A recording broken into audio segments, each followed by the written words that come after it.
이 WZ5020을 LCD 화면, 그러니까 컨트롤할 수 있는 부분, 바나나 잭, 그 다음에 여기에 DC 단자, 스위치하고 배터리 잔량 게이지, 그리고 충전 단자를 구성을 할 겁니다. 자, 한번 전원을 켜면 자, 이렇게 볼트, 현재 전압과 볼트가 나오는 거고요. 네, 36V가 나옵니다.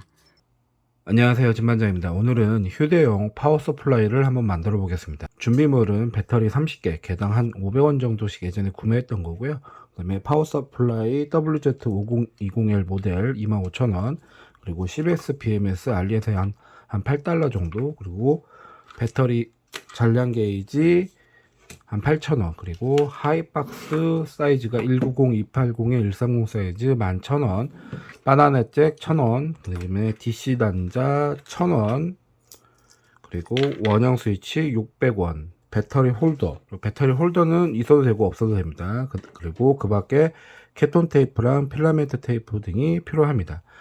자, 이 하이박스를 이용할 거고요. 하이박스 사이즈는 190-280 130 사이즈입니다. 구성은 지금 보시면 내부는 우선 배터리는 뭐 40개, 50개가 들어갈 수 있는데 휴대용이다 보니까 좀 그냥 가볍게 만들기 위해서 배터리는 한 30개 정도만 사용할 겁니다. 자, 이런 식으로 구성을 하면 30개가 배터리가 들어가는 거고, 그 다음에 WZ5020L 모델은 이런 식으로 장착을 할 거고, 여기 전면에 이 WZ5020L LCD 화면, 그러니까 컨트롤할 수 있는 부분, 그 다음에 바나나 잭, 그 다음에 여기에 DC 단자, 그리고 상단에는 스위치하고 배터리 잔량 게이지, 그리고 충전 단자를 구성을 할 겁니다. 자, 배터리 팩은 총 30개가 들어갈 거고요. 그래서 10에서 3P로 구성을 할 겁니다. 자, 3개씩 진행을 할 거니까 총 어긋나게끔 구성을 해주면 됩니다. 자, 배터리 스폿을 하기 전에는 배터리가 흔들릴 수 있기 때문에 한 번 더 필라멘트 테이프를 이용해서 고정을 해주는 게 좋습니다. 자, 이 상태에서 스폿을 치기 전에 헷갈릴 수가 있기 때문에 한번 미리 구성을 해줍니다. 그 이미지 파일로 구현해 드릴 테니까 보시면 크게 어려울 부분은 없습니다. 니켈을 미리 지금 잘라놨고요. 밑에 부분은 지금 스폿을 이 상태로 다 진행을 하면 됩니다. 그런데 밑에 부분 하기 전에 상단을 먼저 진행을 할 거고요. B-와 B뿔은 제일 마지막에 할 거고, 이 겹치는 부분, 이 부분을 먼저 진행하도록 하겠습니다. 자, 모두 스폿이 완료가 된 상태고요. 헷갈리지 않게끔 라벨을 표시하면 됩니다. 지금 이 모습 보고 보시면 됩니다. B-, B2, B4, B6, B8, B+, 그리고 뒷면쪽으로 보면 B1, B3, B5, B7, B9 이런 식으로 되어 있습니다. 그러면 나중에 이제 밸런스 케이블을 따로 연결을 해야 하기 때문에, BMS나 밸런스 케이블을 연결을 하기 때문에 여기다가 바로 납땜을 하면은 별로 좋지는 않기 때문에 이 상태에서 이쪽에다가 한 번 더 스폿을 진행을 하는데, 좀 얇은 이런 식으로 해서 니켈을 덧붙여서 이렇게 빼놓으면 나중에 밸런스 단자를 납땜할 때 편합니다. 직접적으로 배터리에 납을 가하지 않기 때문에 배터리 데미지 손상을 막을 수 있고, 케이블을 조금 더 쉽게 연결할 수가 있습니다. 이 하단 부분은 이제 더 이상 연결할 부분이 없으니까 이 하단 부분은 캡톤 테이프로 작업을 하도록 하겠습니다. 네, 캡톤 테이프를 다 이런 식으로 마감을 해줍니다. 그리고 이제 BMS를 연결을 할 건데, BMS는 B-가 이 부분이기 때문에 마이너스를 가까운 부분에 연결하기 위해서 이렇게 지금 작업을 할 겁니다. 이 부분에 양면 테이프를 붙여줄 거고요. 그 다음에 밸런스 케이블은 이런 식으로 이제 정리를 해서 하나씩 연결을 할 예정입니다. 밸런스 케이블은 지금 BMS 연결된 케이블들은 하나씩, 지금 여기가 B-, B1, B2 이런 식으로 쭉 가서 여기가 B+입니다. 밸런스를 추후에 또 별도로 체크를 할 거면 이 부분을 이용을 하셔도 되고요. 아니면 나는 이 부분을 아예 다 마감을 할 거면 별도로 밸런스 케이블 하나를 더 만들어서 같이 연결을 하시면 됩니다. 저는 추후에 관리를 하기 위해서 그냥 별도로 이 밸런스 케이블, BMS에 들어가는 케이블 말고 별도로 하나를 더 만들어서 같이 연결하도록 하겠습니다. 자, 연결은 B-부터 진행을 하면 되고요. 제가 별도로 사용할 이 BMS 케이블은 그냥 임시로 이렇게 고정을 했습니다. 실제는 다 작업을 한 다음에 이 테이프는 뺄 거고 한 이 정도 여유를 둘 겁니다. 자, B1 이제 연결할 텐데 미리 이쪽에 양면 테이프를 붙여 놓으면은 케이블 정리가 조금 더 수월할 수가 있습니다. 자, 순서에 맞게끔 이제 납땜을 진행하도록 하겠습니다. 자, B2 부분도 지금 B2 부분이 여기니까 B2 부분도 납땜을 진행을 해줍니다. 자, 배터리 마이너스 부분도 이렇게 납땜을 해주고 수축 튜브로 가능하면 작업을 해줍니다. 이렇게 연결을 해줘서 그 다음에 수축 튜브를 이용을 합니다. 자, 이제 모두 연결이 된 상태이고요. 이 상태에서 한번 전압을 확인 한번 해보겠습니다.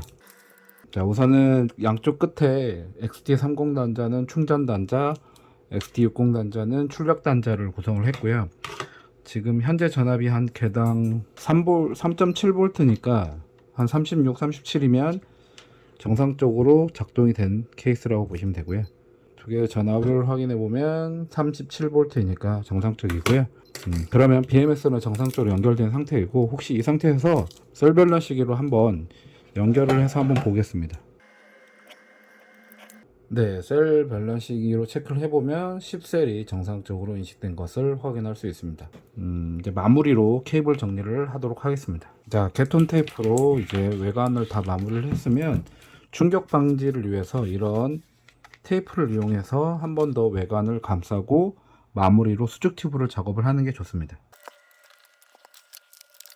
자, 이런 식으로 흡수 패드를 부착을 했으면 이거를 해도 되고 안 해도 되지만 없으면 종이 테이프라도 붙이는 게 좀 좋습니다. 그리고 20mm 수축 튜브를 이용해서 마무리하면 됩니다. 자, 이렇게 10S3P 배터리 팩을 만들었고요. 충전을 하도록 하겠습니다. 자, 이렇게 들어갑니다. 그러면 이제 가공 단자를 할 거고요. 자, 이렇게 해서 해당 부분에 맞게끔 구멍을 뚫어 주시면 되고, 이 사각 툴은 하이박스니까 칼로도 되고 아니면 드릴 이용하거나 아니면 이렇게 자르는 걸로 이용하시면 됩니다. 네, 이렇게 홀 가공이 완료가 되면 이제 부품들을 장착을 합니다. 자, 이렇게 부품이 실장이 다 완료가 되었으면은 제가 블로그에 배선도를 올려놨습니다. 그 배선도를 보시고 하나씩 작업을 하시면 되고요. 연결 방법은 간단합니다. 배터리에서 나오는 XT60 단자를 스위치에 연결을 하고요. 그 다음에 충전 단자를 별도로, 그 다음에 여기에서 WZ5020L 인 단자로 가서 아웃 단자가 여기 있는 바나나 잭과 DC 단자로 연결이 되면 모두 끝납니다. 자, 최종 장착 전에 이런 식으로 미리 케이블을 만들어 놓고 링 단자를 만들어 놓으면 작업이 좀 더 수월한 부분입니다. 자, 하나씩 설명을 드리면 충전 단자이고요. 그리고 스위치 역할, 배터리 쪽 플러스에서 들어와서 이쪽 WZ5020L에 들어가는 거고, 역시 마찬가지로 마이너스 단자도 여기로 들어갑니다. 이 부분은 배터리 단자입니다. 그리고 여기가 입력이 되면 지금은 이제 이렇게 놓을 공간입니다. 그러면 플러스와 마이너스 단자는 이쪽 아웃 단자, 여기와 여기를 연결하게 되면은 최종 마무리가 됩니다. 자, 이런 식으로 구성을 하기 때문에 배선도를 보시면 쉽게 이해할 수가 있으시고요. 미리 이렇게 단자를 구성을 해 놓으시면은 조금 더 수월하게 작업할 수가 있습니다. 그러면 이제 배터리를 넣고 마무리 하도록 하겠습니다. 자, 모두 배선을 연결을 완료했습니다. 자, 내부는 지금 이런 식으로 되어 있고요. 그 다음에 이제 충전 케이블만 따로 마지막 뚜껑 닫기 전에 연결하면 됩니다. 한번 잘 동작되는지 한번 테스트 해 보겠습니다. 자, 우선 임시로 뚜껑을 닫은 상태에서 한번 전원을 켜면, 자, 이렇게 볼트, 현재 전압과 볼트가 나오는 거고요. 이렇게 하면 내가 만약에 24V로, 자, 이렇게 하면 24V가 출력됩니다. 정상적으로 24V가 출력이 되는지 한번 테스트를 해보면, 네, 24.09V 출력이 됩니다. 그리고 36V도 설정이 가능합니다. 네, 36V도 설정을 하면 36V가 나옵니다. 이래서 0V에서 40V까지 설정 가능한 파워 서플라이를 한번 만들어 봤습니다. 네, 이 상태에서 한번 출력을 한번 잡아 보겠습니다. 테스트를 위해서 12V 설정을 했고 12V LED 등을 한번 연결해 보겠습니다. 연결하고 설정하면 12V LED 등 들어오고 와트수는 한 13.78W, 그리고 버튼을 누르면 1.13A. 이번에는 24V 인두기, DC 인두기도 한번 해보겠습니다. 하고 설정 온 해주면 24V DC 인두기가 동작이 됩니다. 와트로는 한 35W, 암페어로는 1.43A. 이런 식으로도 DC 인두기를 설정할 수가 있고요. 충전도 한번 해보겠습니다. 8.4V에 한 6A 정도 맞춰놓고 현재 7.65V 하게 되면 충전이 되고 있습니다. 자, 이런 식으로 휴대용 파워 서플라이를 만들어서 유용하게 사용할 수가 있습니다. 다소 만드는 과정이 초보자분들에게는 힘들 수도 있지만 영상 보시면서 천천히 따라 하시면 누구나 만들 수 있습니다. 지금은 아직은 좀 테스트이기 때문에 제가 뚜껑을 닫지는 않았던 거고요. 최종적으로 뚜껑을 닫을 때는 선 정리를 해서 선이 이 부분, 이쪽에 코일 부분에 닿지 않게끔 하도록 하겠습니다. 그리고 스위치 온 오프, 그리고 손잡이도 하나 달았습니다. 손잡이도 달아서 들고 갈 수 있게끔. 최종적으로 10S3P 배터리를 활용해서 WZ5020L 파워 서플라이 모듈을 이용해서 휴대용 파워 서플라이를 만들었습니다. 한 무게는 한 4kg 에서 5kg 정도 될 것 같습니다. 제가 초기에 설명 안 드렸던 몇 가지 부품이 누락된 부분이 있습니다. 손잡이 부분, 손잡이 한 1,000원 정도 될 거고요. 그 다음에 니켈, 그 다음에 실리콘 케이블, 실리콘 케이블은 14AWG 케이블을 사용을 했습니다. 이렇게 이제 휴대용 파워 서플라이를 이용해서 다양하게 작업을 할 수 있습니다. 그리고 밖에서 뭐 인두기 작업을 한다거나 아니면 글루건 작업을 한다거나 뭐 여러 가지 기타, 아니면 간단하게 LED 등을 이용할 수가 있는 부분이고요. 지금 가용 전압은 0V에서 한 약 40V까지, 만충 기준으로 한 40V고요. 러프하게는 한 36V, 뭐 12V, 24V, 36V를 간단하게 테스트할 때도 유용하게 사용할 수가 있습니다. 이 영상 보시면서 만약 궁금한 사항이 있으시면 댓글 또는 메일 남겨주시면 언제든지 제가 답변 드리도록 하겠습니다. 오늘 컨텐츠 내용이 좋았으면 좋아요, 구독 부탁드리겠습니다. 시청해 주셔서 감사합니다.